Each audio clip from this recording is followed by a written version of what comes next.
आज की ये 2-3 मिनट की क्लास आप सभी लोगों के लिए बहुत ही शानदार क्लास होने वाली है। आप सभी को पता है कि यूपी टेट के एग्जाम में सकर्मक और अकर्मक क्रिया की पहचान को लेकर के एक प्रश्न जरूर पूछा जाता है। तो मात्र 2 से 3 मिनट की क्लास में आप सभी लोगों को हम सकर्मक और अकर्मक क्रिया की पहचान करना बहुत ही शानदार तरीके से बताने वाले हैं।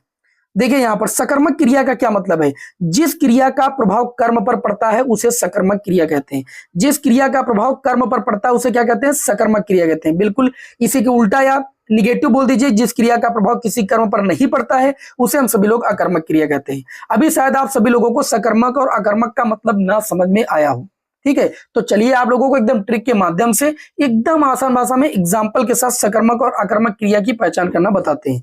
यहां पर देखिए पहचान की ट्रिक क्या है। पहचान की ट्रिक ये है कि अगर हम क्रिया के बाद क्या या किसे प्रश्न करें, क्रिया के बाद क्या या किसे प्रश्न करें और उत्तर अगर हमें मिल जाए तो समझ जाना वो क्रिया सकर्मक है, और अगर उत्तर ना मिले तो समझ जाना वो अकर्मक क्रिया है। कुछ आपको अभी क्रियाएं भी हम बताएंगे, कुछ सकर्मक और अकर्मक दोनों क्रियाएं होती हैं उनके बारे में भी बताएंगे। देखिए यहां पर अगर हम सकर्मक क्रिया के बात करें, जैसे मैंने अभी आप लोगों को बताया कि अगर हम लोग क्रिया के बाद क्या या किसे प्रश्न करें और उत्तर प्राप्त हो जाए तो सकर्मक क्रिया। पहला यहां पर आप एग्जाम्पल देख सकते हैं कि राम किताब पढ़ता है। अब क्या पढ़ता है, जैसे मैंने प्रश्न किया तो हमें उत्तर मिला किताब पढ़ता है, उत्तर मिल गया ना, इसलिए ये क्रिया क्या हो जाएगी, सकर्मक क्रिया का उदाहरण हो जाएगा। सीता फल खाती है, क्या खाती है, फल खाती है, उत्तर मिला, सकर्मक क्रिया है। मोहन पत्र लिखता है, क्या लिखता है, पत्र लिखता है, उत्तर मिला, इसका मतलब सकर्मक क्रिया। शिक्षक विद्यार्थियों को पढ़ाते हैं, किसे पढ़ाते हैं, विद्यार्थियों को पढ़ाते हैं, उत्तर मिला, इसका मतलब सकर्मक क्रिया। अकर्मक क्रिया की बात करते हैं। अकर्मक क्रिया में मैंने बताया कि अगर क्रिया के बाद किसे या क्या प्रश्न करने पर उत्तर ना मिले, एग्जाम्पल के लिए यहां पर आप समझ सकते हैं, जैसे मैंने पहला प्रश्न आप सभी लोगों को समझ लिया, बच्चा सोता है, क्या सोता है, क्या सोता है भाई, बच्चा सोता है, क्या सोता है करने पर उत्तर कोई नहीं मिल रहा है। ध्यान से समझिए आप सभी लोग, क्या सोता है, कुछ नहीं सोता है। पक्षी उड़ता है, क्या उड़ता है, उत्तर नहीं मिला। लड़की हंसती है, देखो यहां पर थोड़ा सा गलत हो गया, सही कर लेना, लड़की हंसती है, क्या हंसती है, उत्तर नहीं मिला। बच्चा रोता है, क्या रोता है, कोई उत्तर नहीं मिला, इसलिए यहां पर ये क्या हो जाएगी, अकर्मक क्रिया के सब उदाहरण हो जाएंगे। कुछ मैंने उदाहरण भी लिए आप लोगों के समझ।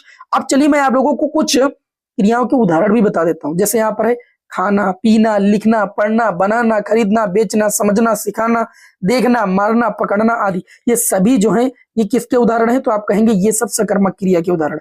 अकर्मक क्रिया में सोना, हंसना, रोना, दौड़ना, आना जाना, बैठना, उठना, खड़ा होना, सोचना, लगना, है ना, होना, मरना, ये सब अकर्मक क्रिया के उदाहरण है। क्योंकि इन क्रियाओं के साथ जब हम क्या या किसे प्रश्न करते हैं तो हमें उत्तर नहीं मिलता है। लेकिन कुछ क्रियाएं ऐसे भी होती हैं जो कि सकर्मक और अकर्मक दोनों होती हैं। चलिए उसके बारे में भी देख लेते हैं। शॉर्ट ट्रिक तो आप सभी लोगों को समझ में आ ही गई। शॉर्ट ट्रिक क्या है भाई, सकर्मक क्रिया की क्या है किसे क्रिया के साथ अगर प्रश्न करते हैं, अगर उत्तर मिले तो सकर्मक, और क्या है किसे प्रश्न करने पर अगर उत्तर ना मिले तो अकर्मक। अब देखिए यहाँ पर वेरी वेरी इंपॉर्टेंट फैक्ट ये है कि कुछ क्रियाओं में क्या होता है कि सकर्मक और अकर्मक जो ऊपर हमने बताया है, ठीक है, उसके अनुसार अगर देखा जाए तो सकर्मक और अकर्मक दोनों प्रकार की हो सकती हैं। वो कौन सी क्रिया है, देखिए मैंने आपके सामने यहाँ पर लिख भी दिया है। यहाँ पर अगर आप देखेंगे, पहला राम खाता है। अब जो खाना है मैंने आपको बताया है कि ये सकर्मक क्रिया है, लेकिन जब बोला जाएगा राम खाता है तो क्या खाता है, उत्तर नहीं मिलेगा, तो यह अकर्मक क्रिया हो जाएगी।